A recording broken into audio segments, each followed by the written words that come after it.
juga peresmian Pondok Pesantren Al-Hujjah Riau. Nah, ini pertemuan ini ya memang untuk pondok pesantren. Saya bersama Ustadz Abdus Somad meresmikan Pondok Pesantren Al-Hujjah ini karena memang mengingat bahwa pendidikan Islam terutama yang berbasis pondok pesantren salaf. Pesantren salaf artinya yang mengajarkan kitab-kitab berbahasa Arab ini semakin langka. Memang kalau pondok banyak, tetapi kebanyakan sudah pesantren modern, pesantren formal, tidak mengajarkan kitab salaf. Karena ini memang sangat diperlukan, kami setiap kesini sering ngobrol-ngobrol dengan Ibu Wahyu, dengan para asatid. Akhirnya punya pikiran yang pertama mengadakan daurah Ahlus Sunnah wal Jamaah. Sejak tahap ke-1 kira-kira 3 bulan yang lalu, dan tahap kedua 2 hari yang akan datang. Itu tujuannya apa ya, biar kita ini tukar menukar, sharing informasi atau metodologi bagaimana cara mempertahankan, memperjuangkan, membela Ahlus Sunnah wal Jamaah. Sebenarnya kalau pembelaan Ahlus Sunnah wal Jamaah di Riau ini sudah cukup kuat, bahkan bukan hanya di Riau ya, karena Ustadz Abdus Somad ini sampai di mancanegara. Beliau diundang kemana-mana, dan setiap beliau datang selalu ramai. Karenanya menurut saya beliau itu untuk masa sekarang satu-satunya dai kita ya yang layak disebut dengan lisan ahli sunnah wal jamaah, juru bicara para kiai, para ulama ahlus sunnah di Indonesia. Karena beliau kalau berbicara orang-orang itu percaya. Dan saya beberapa kali bertemu orang mantan salafi, mantan wahabi di Jakarta, kemudian di Jawa Timur. Saya tanya, kenapa keluar dari wahabi? Pak Kiai, dengar ceramahnya UAS. Apa? Kalau ingin tahu ahlus sunnah wal jamaah, dengarkan ceramahnya Kiai Idrus. Terus lalu cari ceramahnya Kiai. Setelah itu keluar sungguh, katanya. Jadi beliau ini yang tukang ecer-ecer kemana-mana itu. Saya ini tukang tukang bikin bahannya, beliau yang promosikan. Sehingga gara-gara foto dengan beliau, pernah foto 1 kali dulu di bandara. Setiap ke bandara walaupun nggak beritahu, langsung dihampiri sama petugas bandara. Mungkin dibilang ini kawannya UAS gitu. Karenanya harapan saya ini ke depan ya, pondok pesantren ini, pondok pesantren Al-Hujjah dan para asatid yang lain juga kita harapkan bangun pondok. Dan saya dengar dari UAS sendiri, beliau katanya juga bangun pondok. Kemudian Ustadz Zul, Ustadz Al-Nuf dan para asatid yang lain di berbagai daerah bangun pondok. Mengapa? Karena kelompok-kelompok di luar kita selain Ahlus Sunnah wal Jamaah di mana-mana bangun pondok. Kalau dulu yang namanya pondok itu identik dengan Ahlus Sunnah wal Jamaah. Karena pondok itu pasti kitab berbahasa Arab, pasti mengajarkan kitab-kitab karangan Imam Ghazali. Kitab wajib di pondok itu Bidayatul Hidayah sama Ihya Ulumuddin. Sekarang ini sampai orang yang nggak mau sama Imam Ghazali bikin pondok juga. Padahal mereka bid'ah kan, pondok itu kan bid'ah mestinya, kan anti bid'ah. Dan mereka ini sekarang orang-orang di luar Ahlus Sunnah. Kalau dulu mereka hanya pakai nama ustadz, sekarang ini mereka ada yang pakai nama kiai, pakai buya, pakai tengku. Padahal wahabi itu kan lakop termasuk julukan yang bid'ah. Mereka pakai juga sekarang. Dan bahkan yang lucu lagi, di Indonesia ini pondok-pondok yang namanya pondok Imam Syafi'i itu rata-rata Wahabi. Kita ini yang memang sejak sebelum lahir dari orang tua mazhabnya Syafi'i. Kemudian siang malam kita ini sholat subuh pakai kunut Syafi'i. Pondoknya jarang yang pakai nama Imam Syafi'i. Ya di sini pakai Al-Hujjah, ada yang pakai nama ini dan macam-macam. Ini orang yang nggak mau sama ajaran Imam Syafi'i menggunakan pondok Imam Syafi'i. Namanya pondok pesantren Imam Syafi'i. Mengapa ya? Ya mungkin menipu lah. Dan ini saya ceramah di sini karena ini ada UAS, pasti viral luar biasa.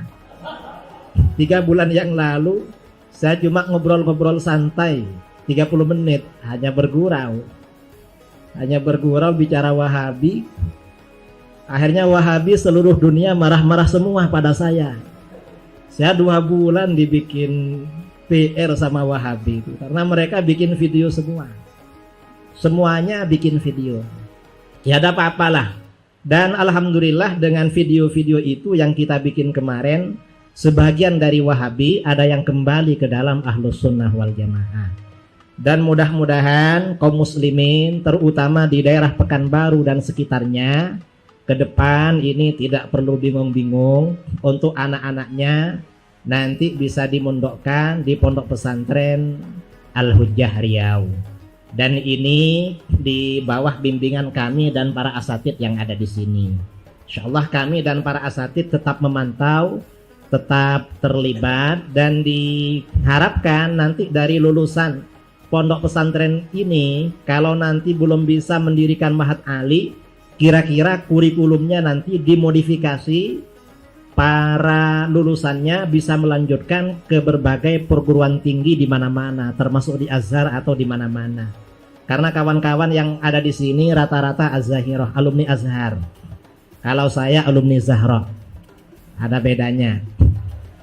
Jadi barangkali itu dari saya, karena ini hanya sambutan pembukaan pondok pesantren Al-Hujjah sebagai pengumuman.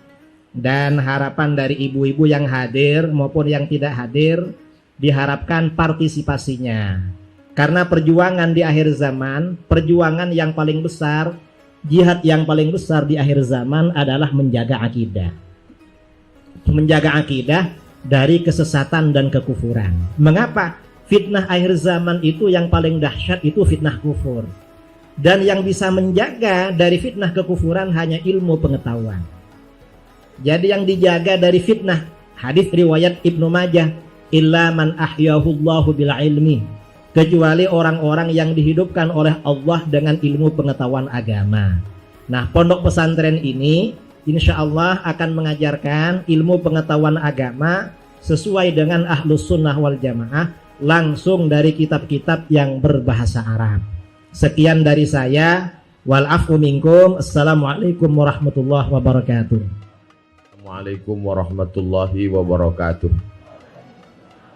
Alhamdulillah wassalatu wassalamu ala rasulillah Sayyidina wa maulana Muhammad ibni Abdillah wa ala alihi wa sahbihi wa man da'a bida'watihi wa stanna bisunnatihi ila yaumi liqa'i rabbih.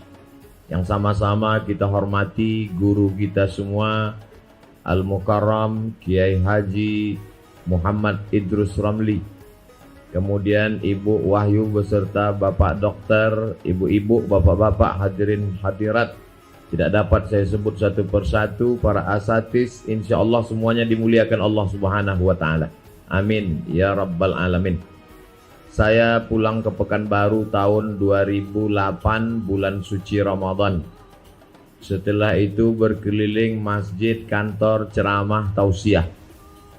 Mau ceramah tentang hadis, mau ceramah tentang tafsir, mau ceramah tentang akhlak, mau ceramah tentang fikih, apapun tema pengajiannya, ketika dibuka tanya jawab, ujung-ujungnya pertanyaannya pasti masalah kaki celana, jenggot, Allah duduk di atas aras, pokoknya nggak ada masalah lain, itu terus.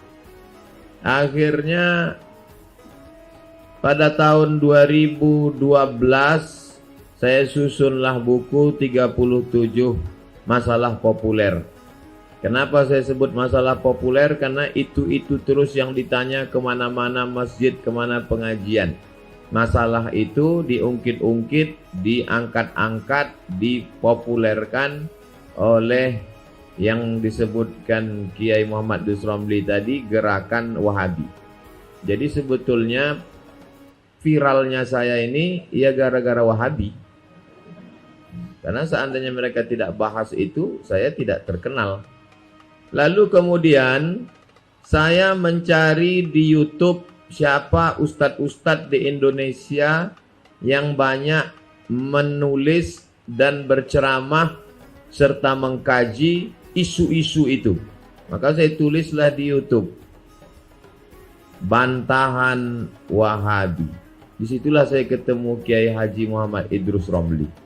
Saya download PDF-nya, saya print, saya baca bolak-balik, saya tonton videonya. Cuman waktu itu tidak tahu bagaimana cara mengundang beliau, bagaimana cara mendatangkannya ke Pekanbaru. Makanya ketika Ibu Wahyu dan Pak Dokter mengundang saya ke rumah mereka, bisa bertemu dengan guru kita Kiai Haji Muhammad Dus Romli, saya menganggap itu adalah doa-doa saya yang dulu dikabulkan Allah Subhanahu wa taala. Dan hari ini bisa pula kita satu majelis dan beliau pula membuka pesantren salaf, kitab kuning Al-Hujjah. Mudah-mudahan Ibu beserta Pak Dokter dibalas Allah Subhanahu wa taala dengan keberkahan umur dan rezeki. Karena banyak sekali lah orang Riau yang tertolong dengan program ini. Dari mulai program Al-Fatihah, Al-Baqarah, Ali Imran, An-Nisa, bahkan Al-An'amnya sudah sampai rimbo panjang. Itu Yasinnya di mana nanti itu? Itu program itu luar biasa. Dari mulai mengentaskan buta huruf Al-Quran, mempertahankan akidah Ahlussunnah wal Jamaah, maka tidak ada yang dapat membalas semua kebaikan ini kecuali Allah Subhanahu wa taala. Saya pada pertemuan yang pertama dulu mohon maaf kepada guru kita Kiai Haji Muhammad Dus Romli, saya WA beliau, mohon maaf Kiai, gara-gara dialog kita ini nampaknya salafi dari berbagai macam aliran malah bersatu ini. Jadi saya mohon maaf kalau wawancara kita itu menjadi masalah. Tak berapa lama dibalas oleh Kiai Muhammad Dus Romli, kata beliau, kapan kita buat lagi? Padahal saya merasa bersalah waktu itu. Masya Allah, beliau luar biasa. Masih sempat membantah, membuat video-video counter. Justru dengan video-video beliau itu makin tampaklah kebodohan-kebodohan yang katanya dokter-dokter ternyata baca kitabnya belepotan. Baca kitabnya bersalah-salahan. Saya yakin ini video ini pun nanti kalau di-upload nanti ada lagi bantahnya lagi. Tapi nggak apa-apa, nanti dibantah lagi sama Kiai Dus Romli. Tapi yang dimuliakan Allah Subhanahu wa taala, saya pada pertemuan pertama dulu Kiai Haji Dus Romli bersama para asatis, saya tidak dapat ikut karena saya tidak tahu jadwal beliau fixnya tanggal berapa. Begitu juga dengan ini. Besok habis sholat subuh saya sehari di Indragiri Hulu. Kemudian hari Sabtu pagi sampai Ahad saya di Medan. Hari Senin Selasanya di Bukit Tinggi, Rabu Kamis di Jambi, dan seterusnya saya tak hafal lagi. Jadi jangan katakan kalau saya tidak ikut itu berarti saya tidak ada di Pekanbaru. Amat sangat ingin saya ikut. Tapi walaupun saya tidak ikut daurah bersama beliau, bahan-bahan beliau saya minta izin. Waktu bertemu dengan beliau saya minta. Saya juga minta jelaskan dari Ustadz Al-Nob, dari Ustadz Asatis, adik-adik saya dari alumni Azhar.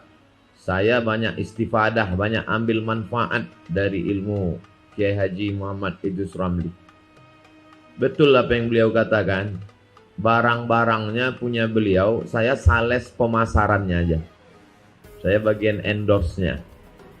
Bapak Ibu yang dimuliakan Allah SWT, sekali lagi saya ucapkan banyak terima kasih kepada komunitas Nusaibah Ummu Umarah. Mudah-mudahan perjuangan ini dalam rangka mencari ridho Allah Subhanahu wa taala. Saya ucapkan tahniah, selamat. Mohon maaf atas segala kesilapan. Barakallahu fikum. Wassalamualaikum warahmatullahi wabarakatuh. أحمد يا حبيبي أحمد يا حبيبي أحمد يا حبيبي سلام عليك